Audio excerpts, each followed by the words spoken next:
مسائل آتے ہیں. سہیل بھائی، جو رمضان ٹرانسمیشن میں ایک بہت بڑا ایشو جو بنا تھا طاغوت والا، اس میں لوگوں نے کہا یہ کہ شاید یہ صرف ریٹنگ کے لیے پلانٹڈ اس خاتون کو بٹھایا گیا تھا.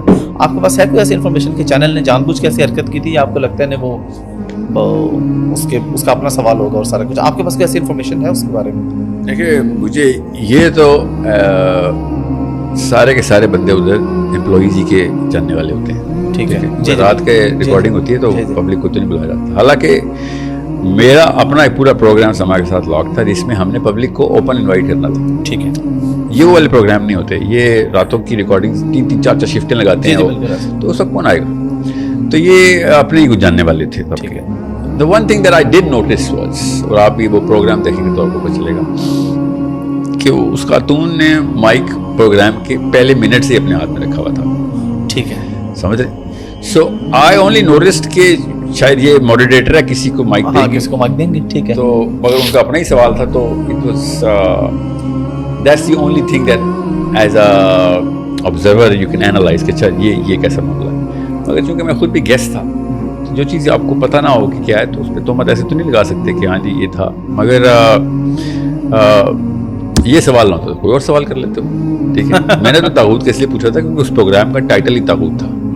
وہ 1.5 گھنٹہ طاغوت کا پروگرام تھا. جس بندے نے وہ پورا پروگرام نہیں دیکھا اور اس کے اوپر ججمنٹ پاس کر دی 1 منٹ کی کلپ پہ، تو اس کے لیے تو یہ معاملات اس طرح کے ہیں بھی نہیں. آپ لوگ کو ٹی وی ڈرامہ دیکھیں، کوئی ٹاک شو دیکھیں، کوئی حامد بھی اور بشیر لقمان صاحب کی لڑائیاں دیکھیں، یہ والی باتیں نہ سنیں. اچھا، ہماری سوسائٹی جا کس طرف ہے سہیل بھائی؟ یہی سے میرا سوال ہے کہ اب مفتی طارق حسین صاحب پہ بھی نا اکثر لوگ اعتراض کرتے ہیں یہ صرف شادیوں کی بات کرتے ہیں. مفتی صاحب خود کہتے ہیں بھائی میں نے 1.5 گھنٹے کا بیان کیا، 4 منٹ میں نے شادیوں کی بات کی، وہ کلپ وائرل ہو گیا، تو باقی ہماری سوسائٹی اس طرح کیوں جا رہی ہے؟ اس کا سولوشن کیا ہے کہ کسی بھی ایک کلپ اٹھایا اس پہ کسی کو بھی جج کر لیا آپ؟ نہیں، مفتی صاحب پھر گروپ سائیکالوجی کو سمجھتے ہیں. اعتراض جو بھی آپ کے اوپر ہوتا ہے نا کہ آپ کس کیٹیگری کے اسپیکر ہیں، تو آپ اس فیڈ بیک سے پھر انالیٹیکل لینڈسکیپنگ کرتے ہیں کہ آڈینس کس کیٹیگری کے اندر مجھے برانڈ کر رہی ہے. وہ کیٹیگری یہ نہیں کہ اچھا برا ہے، نالج بیس کے اندر کس پلر کو ان لوگوں نے پکڑ لیا. تو یہ گروپ سائیکالوجی تھی. 4 شادیاں یا شادی کا ٹاپک جو ہے وہ جس طریقے سے ایک آپ کی برانڈ آئیڈینٹی بن گئی، تو it is something which you should have done to reposition. اپنے آپ کو ریپوزیشن کرتے پھر رادر کے ریفیوٹ کریں. ریفیوٹ کرنے سے ریپوزیشن نہیں ہوتی. ریپوزیشننگ کے 10-12 طریقے. میری کبھی ملاقات ہوگی ان سے بھی، میں نے ان کو اپنے سورس کوڈ میں لیکچر کے لیے انوائٹ کیا ہے طارق صاحب کو. But he made a tactical error کہ آپ ایک دفعہ پوزیشن ہو گئے ہیں. آپ فار ایگزامپل، میں اپنی مثال نہیں دینا چاہ رہا ہوں، نہ ہی میری کوئی ایسی کوئی اچیومنٹ ہے، مگر ہر بندے کی کوئی نہ کوئی برانڈ آئیڈینٹی بن جاتی ہے. But if you talk about for example Tariq Jameel صاحب تو یا ڈاکٹر سار صاحب، ٹھیک ہے، تو ڈاکٹر سار کی سنگل برانڈ آئیڈینٹی چلتی ہے، قرآن نظام کے لیے. یعنی مینلی انہوں نے قرآن کا کہ اس کی وہ تفسیر ٹرانسلیشن، قرآن کے تو سارے اسکالر ہیں نا. جی جی.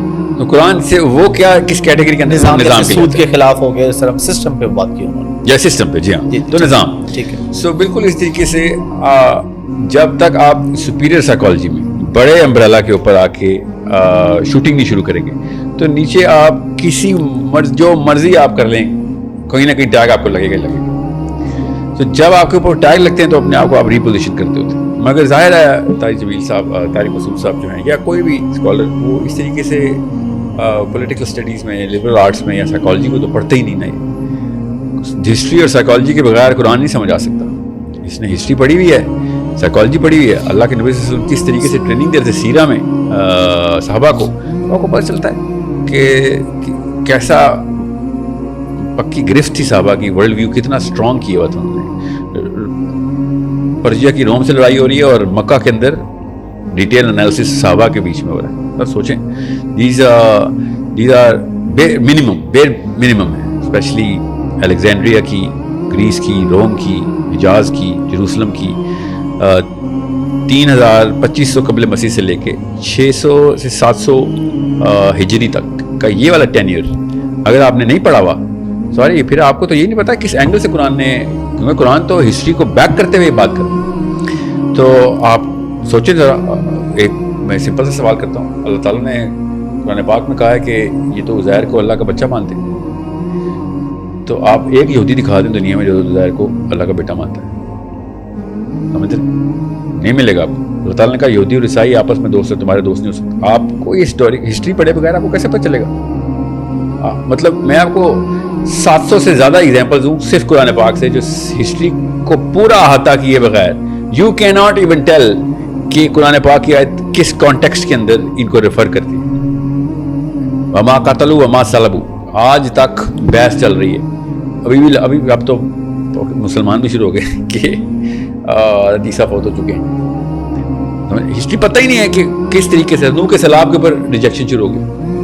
مطلب یہ ہسٹوریکل فیکٹس ہیں, یہ کسی ایک خطے میں یا کسی ایک کتاب کی یا کسی ایک ڈیموگرافک کی آواز نہیں تھی.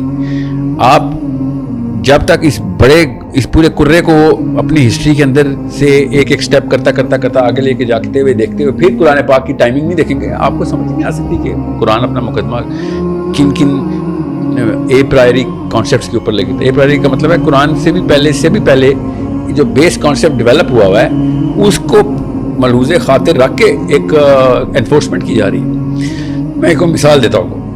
قرآن پاک نے وہ والی چیزیں جو کہ عرب کے یا یہودیوں کے یا پیگنز کی کانسیپٹس میں پہلے سے تھیں جو صحیح تھیں ان پہ مقدمہ کھینچا ہی نہیں, اور جو ان کے پاس پہلے سے تھیں اور غلط تھیں ان کے اوپر مقدمہ برملا کھینچا ہے.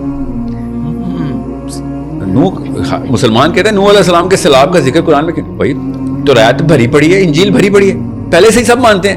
آپ کیوں قرآن پاک اس کو, یا تو قرآن پاک سے یہ بتائیں کہ نوح کا سیلاب دنیا پہ نہیں آیا تھا تو پھر آپ کے پاس دلیل ہے. ٹھیک ہے, اگر کوئی چیز آگے کہ نہیں ہوا. حضرت عیسیٰ نے دنیا میں واپس آنا ہے, یہودی مانتے ہیں ان کی مسیح نے آنا ہے, عیسائی کوئی ایک ڈینومینیشن بھی ایسی نہیں جو نہ مانتی. ٹھیک ہے, پہلے سے ایک اسٹیبلشڈ فیکٹ ہے.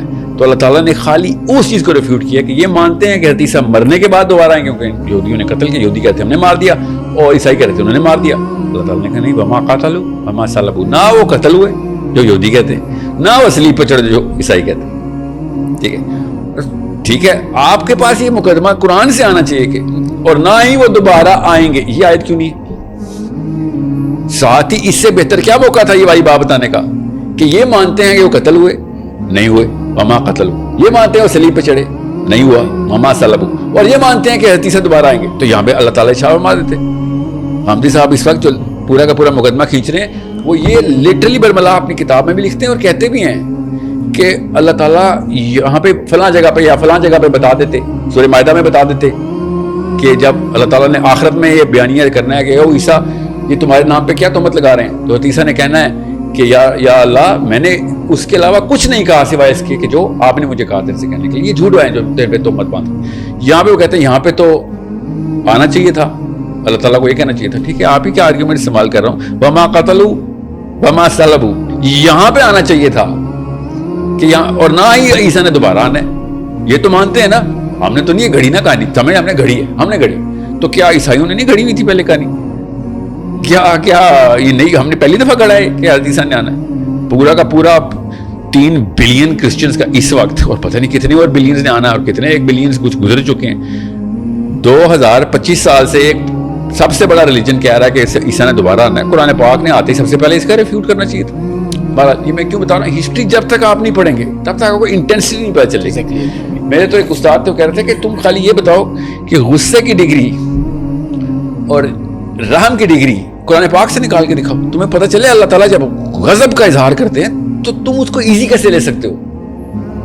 یہ تو پاکستانی ہے نا, یہ فضائل اعمال پہ جو اعتراض کرتے ہیں وہ ہے قرآن پڑھ کے سکون آ جاتا ہے. ٹھیک ہے, اور وہ غضب کی آیتیں پڑھ رہے ہوتے ہیں اور ان کو سکون آ رہا ہوتا ہے. یہ وہ سفید گولیاں ہیں جو میں ان سے کہہ رہا ہوں, یہ خود دیتے ہیں. اللہ تعالیٰ عذاب کی وعیدیں سنا رہے ہیں, منافقین کی نشانیاں بتا رہے ہیں, عقل کرنے کے لیے کہہ رہے ہیں کہ خالی پڑھنا مت, عقل کرنا, مگر تو عقل نہیں کرے گا. ٹھیک ہے, لعل لکم یتفکرون, تیرے لیے اس لیے آیتیں اتارتا کہ دماغ کھول. اور یہ کہتا ہے یا اللہ یہ دیکھ یہ آیتیں پڑھ کے تو میری نیند آتی, اس کا مطلب ہے کہ یہ اطمینان جو سکون شرح صدر قلب کا اطمینان جو اللہ تعالیٰ نے کہا وہ ادھر سے ایسے لیتے. سوچیں سب سے مین چیز وہی ہے کہ ترجمے سے پڑھنے ہمیں پتہ ہی نہیں کیا بات ہو رہی ہے. مانی سر ترجمے کے اگلا سٹیپ ہے کہ اس تفصیل کو پکڑیں, اس نص کو پکڑیں جس پہ اللہ تعالیٰ نے, جس طریقے سے اللہ تعالیٰ نے ان لوگوں کی پکڑ کی ہے, آپ نے بھی اپنے ذہن میں وہ پکڑ لے کے آنی ہے. قرآن پاک نے اتنی شدت سے پکڑ کی ہے آپ کو وہ شدت کا احساس نہیں ہو رہا تو آپ نے پھر آپ قرآن سے اثر کیسے لے رہے ہیں؟ صرف ترجمے میں وہ چیز نہیں ہے جو کہ اس لیے میں کہتا ہوں عربی سیکھ لو، خدا کا واسطہ ہے ایٹ لیسٹ عربی اساتذہ کے تھرو یہ قرآن پاک کی ٹریننگ لیں کہ جب آپ کو وہ بتائے تو آپ کو پتا ہوگا، آپ پوچھیں یا استاد جی یہاں پہ رو کیوں رہے ہیں، یا استاد جی یہاں پہ آپ نے مطلب استغفار کی شروع کر دی،